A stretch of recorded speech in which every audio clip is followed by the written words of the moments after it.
बिहार में आपका स्वागत है। मैं हूं आपके साथ प्रीति सिंह। सुप्रीमो को कितनी सजा, सवाल बरकरार है जिसका ऐलान आज हो जाएगा। आज का दिन आरजेडी के लिए काफी अहम है।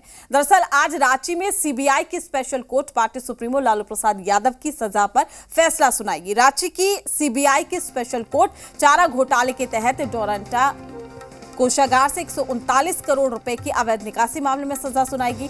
सजा पर सुनवाई वीडियो कॉन्फ्रेंसिंग के जरिए होगी। गौरतलब है कि कोर्ट ने 15 फरवरी को ही लालू को दोषी करार दे दिया था। डोरंटा कोषागार से 139 करोड़ की अवैध निकासी के मामले में 24 लोग बरी कर दिए गए थे, जबकि लालू प्रसाद यादव समेत 75 लोग दोषी करार दिए गए थे। 38 दोषियों को 3-3 साल की सजा सुनाई गई थी। फिलहाल लालू स्वास्थ्य कारणों से रांची रिम्स के पेइंग वार्ड में एडमिट है और उनका इलाज चल रहा है। अगर लालू यादव को 3 साल की सजा होती है तो उनको जमानत मिल सकती है। ऐसे में तमाम लोगों की जो नजर है सीबीआई के स्पेशल कोर्ट के फैसले पर लगी हुई है। तो आज लालू प्रसाद यादव को सजा का ऐलान होगा। सबकी निगाहें टिकी हुई है। खास दिन है, अहम दिन है, क्योंकि अगर लगभग 3 साल तक की सजा होती है तो जमानत आसानी से मिल सकता है। लेकिन सबसे बड़ी परेशानी कहेंगे या फिर समस्या कहेंगे आरजेडी समर्थकों के लिए ये है कि उनके स्वास्थ्य में फिलहाल सुधार नहीं है। ऐसे में कहीं ना कहीं निगाहें टकटकी लगाकर बैठे हैं कि आखिर कोर्ट क्या फैसला सुनाता है, क्या सजा देता है।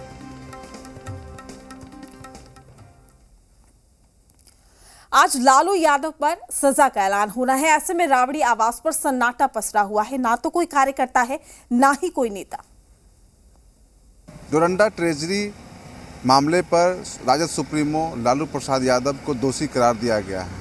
आज उनकी सज़ा पर फैसला आना है। ऐसे में राबड़ी आवास जो देख रहे हैं उस पर क्या तस्वीर है, वहाँ की क्या स्थिति है, वो मैं दिखा रहा हूँ। दरअसल अभी यहाँ पर पूरा का पूरा सन्नाटा पसरा हुआ है। सिर्फ जो उनके गार्ड हैं, जो दरवाजे पे रहते हैं, गार्ड सुरक्षाकर्मी ही मौजूद हैं। कोई भी एक भी कार्यकर्ता है वो नहीं है, ना कोई नेता आए हैं, नहीं तो ऐसे माना जाता था। इस तरह की तस्वीर राबड़ी आवास यानी लालू आवास के घर के पास नहीं दिखती थी। चारों तरफ सन्नाटा ही सन्नाटा है। ना तो कोई कार्यकर्ता है, ना कोई भी बड़े नेता, छोटे नेता, यानी कोई भी नेता जो मौजूद नहीं है। क्योंकि अभी कहीं न कहीं यह जो समय है वो राजद के लिए एक बड़ा बुरा दिन हो सकता है, क्योंकि 26 साल पुराना केस है। और ऐसे में इस केस में लालू प्रसाद यादव समेत जो अन्य जो लोग हैं उनको दोषी करार दिया गया है। कुछ को सज़ा का ऐलान हुआ है। 3 साल वाले का सज़ा का ऐलान हो चुका है, लेकिन लालू प्रसाद यादव को सज़ा का ऐलान नहीं हुआ था। आज चूँकि दोषी पाए जाने के बाद उनको सज़ा क्या मिलती है उस पर फैसला आना है। ऐसे में राबड़ी आवास पर बिल्कुल सन्नाटा पसरा हुआ है। कैमरामैन दियानाथ ओझा के साथ नवजीत, जी मीडिया, पटना। चारा घोटाले के सबसे बड़े केस डोरंटा कोषागार से करीब 139 करोड़ रुपए के अवैध निकासी मामले में दोषी करार दिए गए आरजेडी प्रमुख लालू प्रसाद यादव की मुश्किलें कम होती नहीं दिख रही। दरअसल चारा घोटाले मामले में अब प्रवर्तन निदेशालय यानी कि ईडी की एंट्री हो चुकी है। लालू के खिलाफ अब मनी लॉन्ड्रिंग के एंगल से ईडी ने जांच शुरू कर दी है। अब दुमका कोषागार से 3 करोड़ 76 लाख रुपए की अवैध निकासी मामले में प्रवर्तन निदेशालय ने भी मनी लॉन्ड्रिंग के तहत केस दर्ज कर जांच शुरू कर दी है।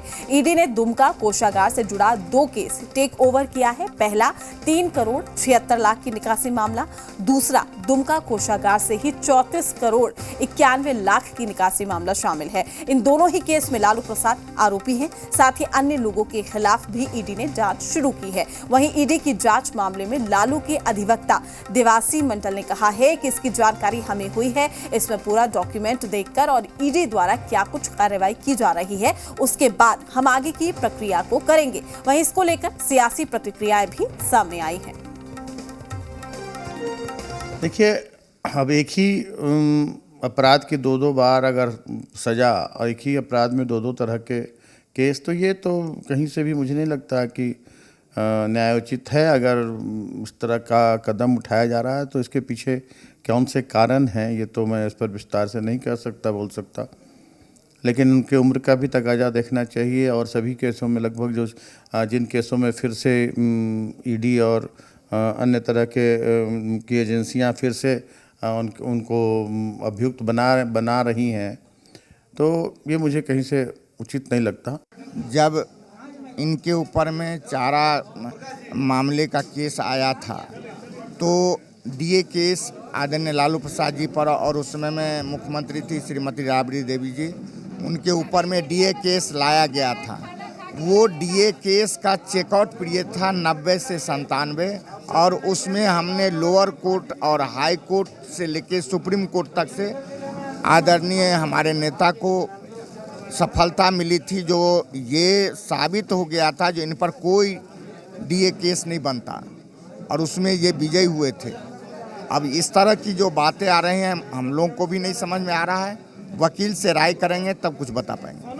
नहीं, ईडी हो, सीबीआई हो, चाहे जो भी जांच एजेंसी है वो तो जांच करेगी, लेकिन मेरा कहना है कि ये क्यों हो रहा है, इसलिए कि लालू प्रसाद यादव ने घोटाले को अंजाम दिया है, उनके सह पर ये घोटाले हुए हैं।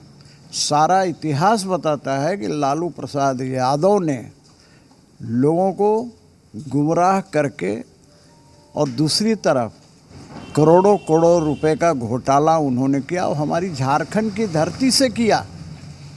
हमारे झारखंड के पशुओं के ये पैसे थे जिसको उन्होंने घोटाला किया है, तो उसका परिणाम तो अच्छा नहीं हो रहा है।